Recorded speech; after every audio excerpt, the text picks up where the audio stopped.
want to tell you a quick story before I start. I was walking through the hallways, not really minding my own business, listening to the conversations around me. As I passed the front door on the way to my English classroom, I heard the dialogue between two friends nearby. Now, for reasons of privacy, I would rather not give away their race or gender. So the one girl leans to the other. "Hey, Negro, you missed a spot." The young man did not turn around. The first girl smiled a bland smile that all white girls, hell, all white people have, and she walked on. A group of Mexicans stood by and laughed that high-pitched laugh that they all have. So now it's your turn. What do you think the black window washer did? What would you do in that situation? Do you think he turned and calmly explained the fallacies of racism and showed the girls the error of their way? That's the one thing that makes racism, or any discrimination for that matter, a little less powerful in my mind. No matter how biased or bigoted a comment or action may be, the guy can turn around and explain why racism is wrong. And hell, if worse comes to worse, punch him in the face. Discrimination against those who can defend themselves, obviously, cannot survive. What would be far worse is if we discriminated against those who cannot defend themselves. What then could be worse than racism? Look around you now and thank God that we don't live in a world that discriminates and despises those who cannot defend themselves. Thank God that every one of us in this room, in this school, hates racism and sexism, and by that logic, discrimination in general. Thank God that everyone in this institution is dedicated to the ideal of mutual respect and love for all of our fellow human beings. Then pinch yourself because you're living in a dream. Then pinch the hypocrites sitting next to you. Then pinch the hypocrite that is you. Pinch yourself once for each time you have looked at one of your fellow human beings with a mental handicap and laughed. Pinch yourself each and every time you denounced discrimination, only to turn and hate those around you without the ability to defend themselves. The only ones around you without the ability to defend themselves. Pinch yourself for each time you have called someone else a retard. If you've been wondering about my opening story, I'll tell you that it didn't happen. At least not as I described it. Can you guess what I changed? No, it wasn't the focused hate on one person. And no, it wasn't the slanted Asian eyes or the cookie-cutter features that white people have, or that shrill Hispanic hyena laugh. Yeah, it hurts when people make assumptions about your person and use them against you. The girl didn't say, "Hey, Negro," because there wasn't a black person. It was, "Hey, retard."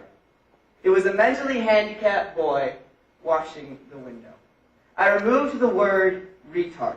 I removed the word that destroys the dignity of our most innocent. I removed the most hateful word in the entire English language. I don't understand why we use the word. I don't think I ever will. In such an era of political correctness, why is it that retard is still okay? Why do we allow it? Why don't we stop? Maybe students can't handle that, can't handle stopping. And I hope that offends you, students, because it was meant to. But I don't think that the adults in here can either. Students, look at your teacher. Look at every member of this faculty. I am willing to bet you that every one of them would throw a fit if they heard the word faggot or nigger, hell, the word Negro used in their classroom. But how many of them would raise a finger against the word retard? How many of them have? Teachers, feel free to raise your hand or call attention to yourself through some other means if you have. That's what I thought. Clearly, this is not a problem contained within our age group. So why am I doing this? Why do I risk being misunderstood and resented by this school's student body and staff? I'm doing this because I know how much you can learn from people. From all people. Especially the mentally handicapped. I know this because every morning I wake up and I come downstairs and I sit across from my sister, quietly eating her Cheerios. And as I sit down, she sets her spoon down on the table and she looks at me. Her strawberry blonde hair hanging over her freckled face, almost completely hides the question mark-shaped scar above her ear from her brain surgery 2 years ago. She looks at me and she smiles. She's got a beautiful smile. Lights up her face. Her front 2 teeth are faintly stained from the years of intense epilepsy medication, but I don't notice that anymore. I lean over to her and say, "Good morning, Olivia." She stares at me for a moment and says quickly, "Good morning, Soeren," and goes back to her Cheerios. I sit there for a minute, thinking about what to say. "What do you want to do at school today, Olivia?" She looks up again. "I'm going to see Mr. B," she replies loudly, hugging herself slightly and looking up. Mr. B is her gym teacher, and perhaps her favorite man outside of our family on the entire planet, and Olivia is thoroughly convinced that she will be having gym class every day of the week. I like to view it as wishful thinking. So she finishes her Cheerios and grabs her favorite blue backpack and waits for her bus driver, Miss Debbie, who, like clockwork, arrives at our house at exactly 7 o'clock each morning. She gives me a quick hug goodbye and runs excitedly to the bus, ecstatic for another day of school. And I watch the bus disappear around the turn, and I can't help but remember the jokes. The short bus. The retard rocket. No matter what she does, no matter how much she loves those around her, she will always be the butt of some immature kid's joke. She will always be the butt of some mature kid's joke. She will always be the butt of some adult's joke.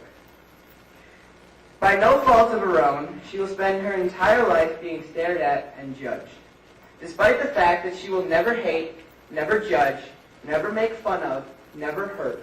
She will never be accepted. That's why I'm doing this. I'm doing this because I don't think you understand how much you hurt others when you hate. And maybe you don't realize that you hate, but that's what it is. Your preemptive dismissal of them, your dehumanization of them, your mockery of them, it's nothing but another form of hatred. It's more hateful than racism, more hateful than sexism, more hateful than anything. I'm doing this so that each and every one of you, student or teacher, thinks before the next time you use the word retard, before the next time you shrug off someone else's use of the word retard. Think about the mentally handicapped and those who love them. If you have to, think of my sister. Think about how she can find more happiness in the blowing of a bubble and the watching of it float away than most of us in here will find in our entire lifetime. Think about how she will always love everyone unconditionally. Think about how she will never hate.